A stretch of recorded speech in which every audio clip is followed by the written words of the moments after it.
ఆ రోజు మోక్షగుండం విశ్వేశ్వరయ్యను ఒక ఆర్కిటెక్ట్ గా ఇంజనీర్ గా నియమించి ఉస్మాన్ సాగర్ హిమాయత్ సాగర్ ను నిర్మించడమే కాకుండా వకారాబాద్ నుంచి వచ్చే మూసా ఈసా నదుల యొక్క వరదల్ని నియంత్రించి హైదరాబాద్ నగరానికి తాగునీటి సమస్యను పరిష్కరించడమే కాకుండా ఈ హైదరాబాద్ సిటీని లేక్ సిటీగా, లేక్స్ అండ్ రాక్ సిటీగా ప్రపంచంలోని ఒక గొప్ప పేరు నిజాం సర్కార్ ఆనాడు హైదరాబాద్ నగరానికి తీసుకొచ్చింది.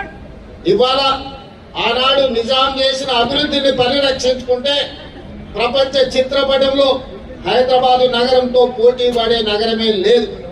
కానీ కాలక్రమేణా కబ్జాదారులు లేదా ఆక్రమించుకోవడం వల్ల హైదరాబాద్ నగరం యొక్క సుందరీకరణ దెబ్బతింటున్నది.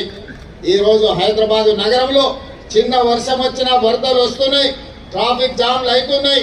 వీటన్నిటిని కూడా పరిష్కరించుకోవాలన్న ఆలోచనతోనే ఈ రోజు మన ప్రభుత్వం ముందుకు వెళ్తుంది. భాయ్ భాయ్నో